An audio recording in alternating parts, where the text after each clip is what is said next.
નમસ્તે વિદ્યાર્થી મિત્રો, ડેલ્ટા એજ્યુકેશન સિસ્ટમ દ્વારા સંચાલિત ડેલ્ટા ઓનલાઈન એજ્યુકેશન આ બધાનું હાર્દિક સ્વાગત છે. વિદ્યાર્થી મિત્રો, આપણે ટેક્સ્ટબુકનો અત્યારે અભ્યાસ કરી રહ્યા છીએ. ટેક્સ્ટબુક માટે જો આપણે કોઈ અગત્યની વસ્તુ હોય તો પહેલાં આપણે એ જાણવું જોઈએ કે યુનિટ 1 to 6 ટેક્સ્ટબુકમાં પૂછાય છે. આ જે યુનિટ છે આપણા ટેક્સ્ટબુકના જે માર્ક્સ છે, આપણને સૌથી પહેલાં જે આપણું સ્ટ્રક્ચર છે એ સ્ટ્રક્ચરનો આપણને અભ્યાસ હોવો જોઈએ. ટેક્સ્ટબુક પર અભ્યાસ પર આવીએ તો એમાં શું પૂછાય, કેવી રીતે પૂછાય, શું શું પૂછાવાનું છે, એનો આપણે અભ્યાસ કરવો જરૂરી છે દોસ્તો. તો આ જે ટેક્સ્ટબુક છે એમાં એક એક્સ્ટ્રેક્ટ્સ યાની કમ્પ્રિહેન્શન આપણા માટે અગત્યના બને છે. સેકન્ડલી, આપણે જે યુનિટ છે યુનિટની ટેસ્ટ આપણા માટે અગત્યની બને છે, એમની શોર્ટ નોટ જે આવે છે. પણ જો સૌથી અગત્યનું ટેક્સ્ટબુકનું કામ હોય તો એ ગ્લોસરીનું છે દોસ્તો. એટલે ગ્લોસરી આપણે પાકી કરવી જ પડે દોસ્તો. ગ્લોસરી યાની શબ્દ ટિપ્પણ, જેને આપણે કહીએ, જેમ ગુજરાતીમાં કેમ કરીએ ટિપ્પણ, એમ ઇંગ્લિશમાં છે ગ્લોસરી. કારણ કે તો જ આપણને વાક્ય સમજાય, તો જ આપણને પ્રશ્ન સમજાય, તો જ આપણે પ્રશ્નનો જવાબ લખી શકીએ. તો યુનિટ 2ની અંદર અગાઉ આપણે ગ્લોસરી જોઈતી, હજી પણ એ જ ગ્લોસરી, ઘણી બધી ગ્લોસરી છે દોસ્તો આ યુનિટ 2ની અંદર. આગળ વધીએ. આગળનો આપણો જે ગ્લોસરીનો શબ્દ છે એ બ્રેથ.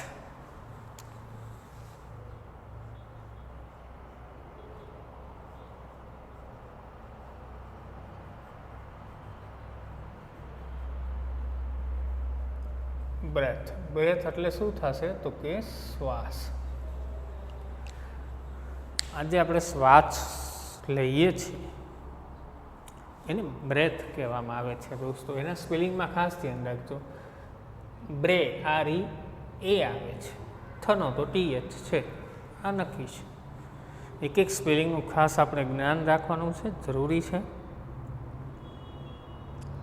ત્યાર પછીનો સ્પેલિંગ આપણો છે, જો કન્ટિન્યુ સ્પેલિંગ આપ્યો છે આપણા ટિપ્પણમાં. કન્ટિન્યુ એટલે ચાલુ રાખવું, અગાઉ આવી ગયો. ત્યાર પછીનો કમાન્ડ છે, કમાન્ડ બી અગાઉ આવી ગયેલો સ્પેલિંગ છે.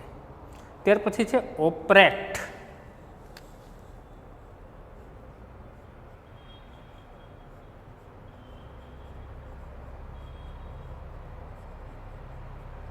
આ બહુ જૂનો શબ્દ છે.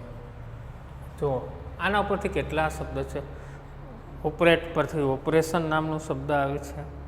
આપણે કહીએ ઓપરેટ કરવું મતલબ કામ કરવું.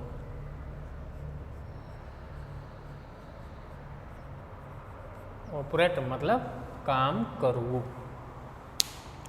નેક્સ્ટ આગળ જોઈએ. લિમિટેડ.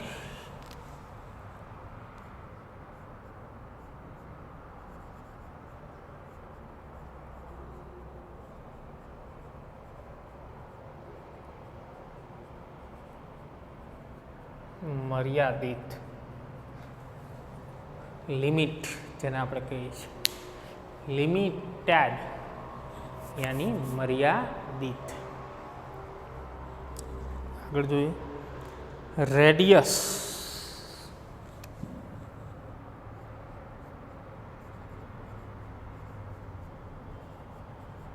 આ નવો શબ્દ છે. રેડિયસ એટલે શું થશે તો કે ત્રિજ્યા.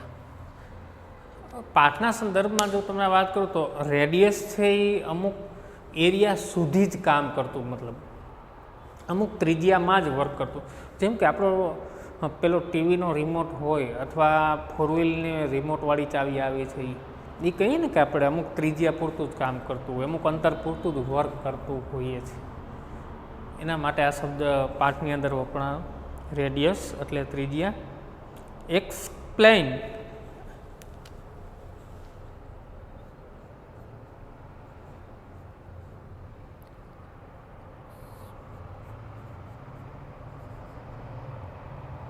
ખરેખર આને એક્સપ્લેન બોલાય છે. એક્સપ્લેન યાની સમજાવવું. એક્સપ્લેન એટલે શું થશે તો કે સમજાવવું. આપણે બોલીએ છીએ, આ શબ્દનો પણ આપણે પ્રયોગ કરીએ છીએ. આનું એક્સપ્લેન કરો, આનું વર્ણન કરો, અને મને આ વસ્તુ છે એ સમજાવો. આગળ જોઈએ. નોડ સરસ શબ્દ છે. નોડ યાની માથું ધૂણાવવું. માથું ધૂણાવવું આપણે આમ કરતા હોય છે ને એક્શન, આમ કરીએ, એ નોટ છે. માથું ધૂણાવવું, ના પાડવી, માથા દ્વારા જે આપણે હાવભાવ પ્રગટ કરતા હોઈએ છીએ એને નોડ કહેવામાં આવે છે. ત્યાર પછી ડેમોન્સ્ટ્રેટ.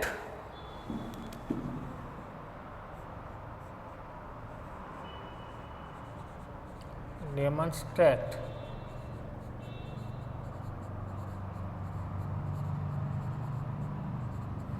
યાની બતાવવું. આ શબ્દ પણ આપણા માટે નવો છે દોસ્તો. આપણે ડેમો કહીએ છીએ. આપણે નવો મોબાઈલ ખરીદી કરવા માટે જાય, કોઈ મોબાઈલવાળાની દુકાને આપણે જતા હોય એટલે મોબાઈલવાળાને કહીએ આપણે કે ભાઈ આ પીસ મારે લેવો છે, કે ઓપ્પોનો કે વિવોનો કે કોઈ બી પીસ હોય, કે એપલનો પીસ હોય, આ પીસ મારે લેવો છે, તો એનો ડેમો શું છે એ આપણને ડેમો બતાવે. એના ઉપર શબ્દ છે ડેમોન્સ્ટ્રેટ. ડેમોન્સ્ટ્રેટ એટલે બતાવવું. ત્યાર પછીનો શબ્દ છે ગેટ. સરસ શબ્દ છે દોસ્તો.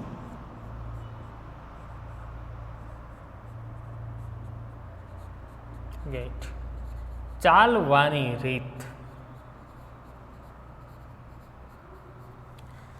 પાઠના સંદર્ભમાં જે રોબોટની રીત હોય છે ને ચાલવાની, એના સંદર્ભમાં આ શબ્દનો પ્રયોગ થયો છે.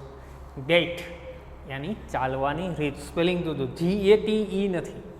ઈ ગેટ એટલે દરવાજો થાય, પણ GAIT છે. ઈ ગેટ એટલે ચાલવાની રીત. Next grip.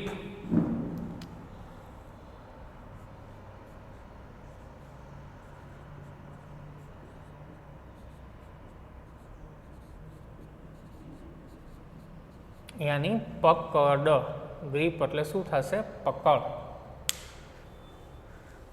પકડ આપણું બેટ હોય છે, બેટનો જે ઉપરનો ભાગ જે આપણે હેન્ડલ કહીએ, જે પકડવાનો, એ જે પકડીએ છીએ ને એને ગ્રીપ કહેવામાં આવે છે. એની ઉપર આપણે ખબર રબર મારીએ, એ ગ્રીપિંગ કરવાનું કામ છે. ગ્રીપ એટલે શું થશે? પકડ. ઘણા બધા નવા સ્પેલિંગ આની અંદર આવે છે. મૂવમેન્ટ હલન ચલન.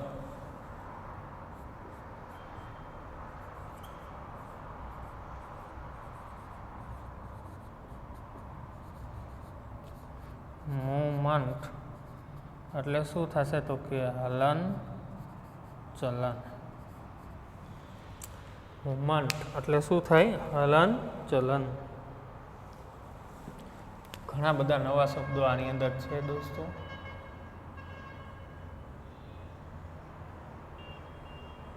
આ ખાલી આપણે જે 10 સ્પેલિંગ લખ્યા ને, આ 10 સ્પેલિંગમાં વિચાર કરો કેટલા નવા આવ્યા આપણી પાસે.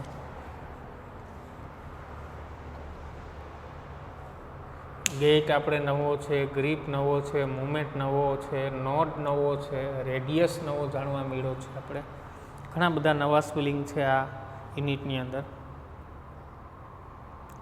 ત્યાર પછીનો શબ્દ છે સેટિસ્ફાઈડ.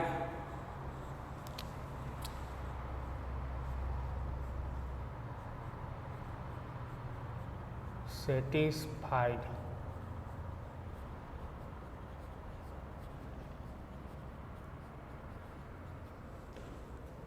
એટલે સંતોષ થયેલું. વર્બના અનુસંધાને પ્રયોગ કરેલો છે. સેટિસ્ફેક્શન એનું એડવર્બ છે. સેટિસ્ફાઈડ એટલે સંતોષ થયેલું. કે સેટિસ્ફાઈડ થઈ જવું, મતલબ સંતોષ થઈ જવું એમ. આગળ જોઈએ ડીલ.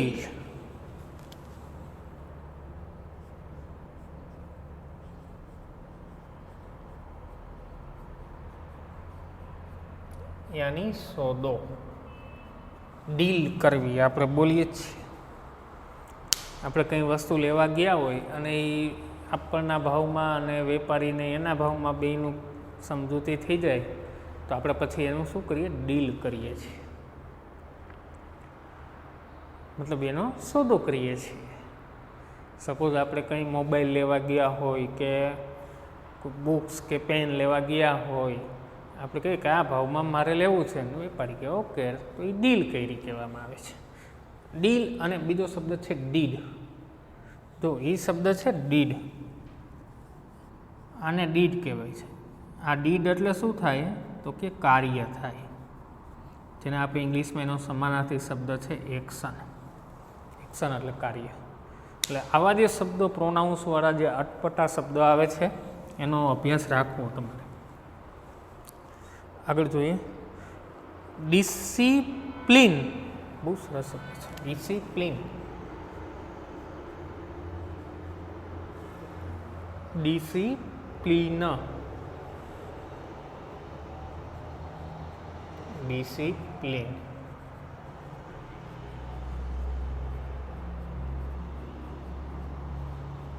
એટલે શું થશે તો કે શિસ્ત, શિસ્ત ભરેલું અથવા શિસ્ત. જો ડિસાઇપલ શબ્દ હોય, ડિસાઇપલ DISCIPLE, તો શિષ્ય થાય, ગુરુ શિષ્ય હોય એમ ડિસાઇપલ.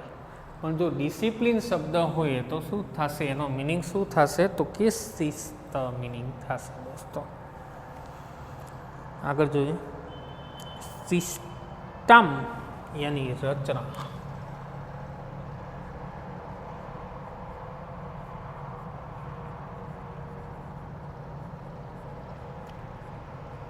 સિસ્ટમ યાની શું થશે, રચના. આ શબ્દથી તો આપણે પરિચિત છીએ. સિસ્ટમ શબ્દ તો આપણે ઘણીવાર પ્રયોગ કરીએ છીએ. પ્રિન્સિપાલ.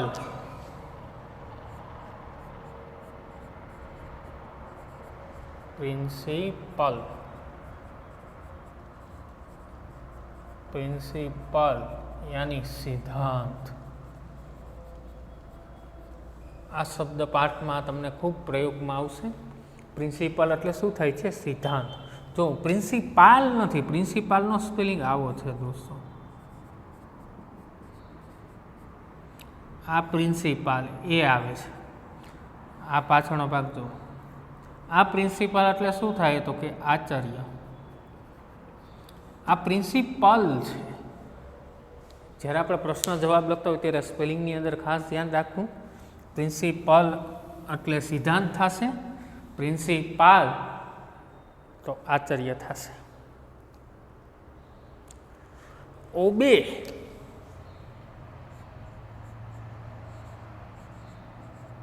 ઓબે, ઓબે એટલે શું થશે તો કે પાલન કરવું. ઓબેનો મિનિંગ શું થાય, પાલન કરવું. મતલબ કહે ને કે હું મારી માતા પિતાની આજ્ઞાનું પાલન કરું છું એમ. We obey our parents. We must obey traffic rules. આપણે ટ્રાફિકના નિયમનું પાલન કરવું જ જોઈએ. ઓબે, ઓબે એટલે શું થશે તો કે પાલન કરવું. ત્યાર પછીનો શબ્દ છે માસ્ટર.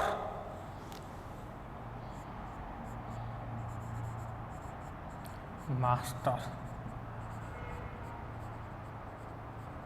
માસ્ટર એટલે શું થશે તો કે માલિક. માસ્ટર એટલે માલિક. આ શબ્દ પણ પાઠની અંદર તમને વારે વારે જોવા મળશે. Next harm.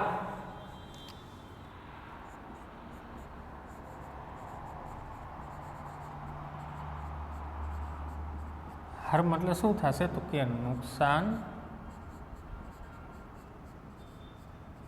પહોંચાડવું. નુકસાન પહોંચાડવું એને શું કહેવામાં આવે છે? હાર. આ પણ જૂનો શબ્દ છે આપણા માટે.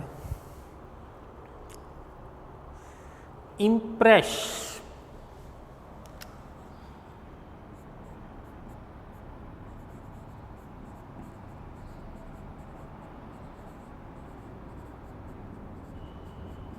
ઇમ્પ્રેસ. ઇમ્પ્રેસ એટલે શું થશે? તો કે પ્રભાવિત કરવું. ઓકે ને, ઇમ્પ્રેસ કરે. First impression is the last impression. પેલી ઇમ્પ્રેશન જ છેલ્લી હોય એના જેવું છે. ઇમ્પ્રેસ એટલે શું થશે? તો કે પ્રભાવિત કરવું.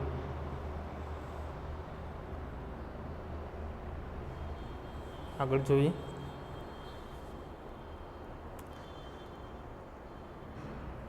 કોન્ટ્રાક્ટ.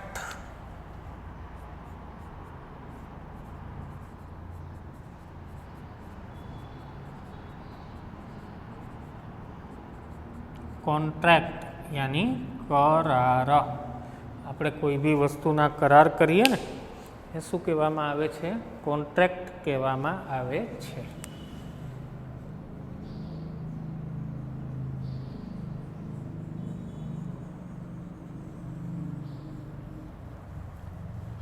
આગળ જોઈએ. મિસયુઝ.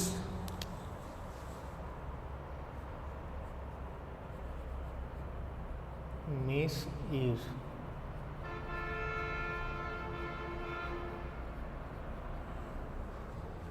એનો અર્થ થાય દુરુપયોગ. યુઝ એટલે ઉપયોગ, મિસ એટલે દૂર, મતલબ ખરાબ ઉપયોગ લેતા હોય એને શું કહેવામાં આવે છે? મિસયુઝ કહેવામાં આવે છે દોસ્તો. એક અકમ્પ્લીસ એટલે સાગરિક.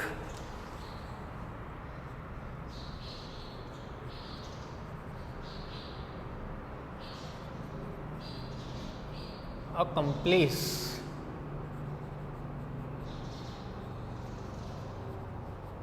એટલે સાગરિક. કોઈના માટે થઈને આપણે કામ કરતા હોય એને શું કહેવામાં આવે છે? તો કે અકમ્પ્લીસ કહેવામાં આવે છે. સ્પેલિંગમાં જોજો.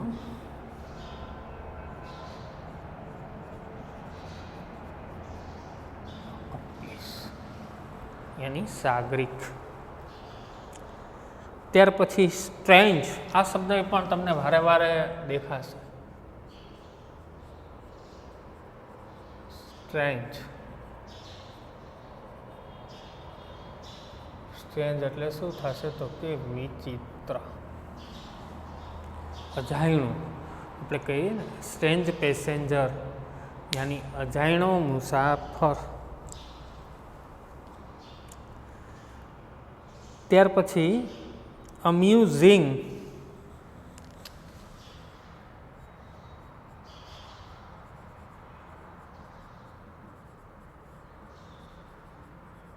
અમ્યુઝિંગ એનો મિનિંગ શું થશે? તો કે રમૂજ પમાડે તેવું. આપણે જામનગરની અંદર એમ્યુઝમેન્ટ પાર્ક છે, આ શબ્દ છે. એમ્યુઝમેન્ટ પાર્ક એટલે શું? તો કે આનંદ આવે તેવો પાર્ક, રમૂજ આપે તેવો પાર્ક.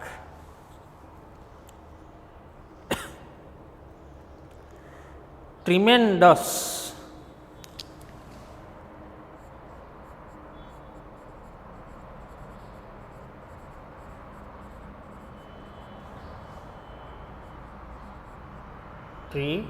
ટ્રીમેન્ડસ યાની ખૂબ જ. ટ્રીમેન્ડસનો મિનિંગ શું થશે? તો કે ખૂબ જ. વિદ્યાર્થી મિત્રો, આપણે આ જે યુનિટ છે એની અંદર ઘણા બધા સ્પેલિંગ છે, અભ્યાસ કરવાનો છે. અહીં આપણે 25 જેટલા સ્પેલિંગનો અભ્યાસ કર્યો છે. આ બધા લખી અને પાકા કરવાના છે દોસ્તો. હજી પણ ઘણા બધા સ્પેલિંગ છે, જોશું આપણે નેક્સ્ટ લેક્ચરમાં.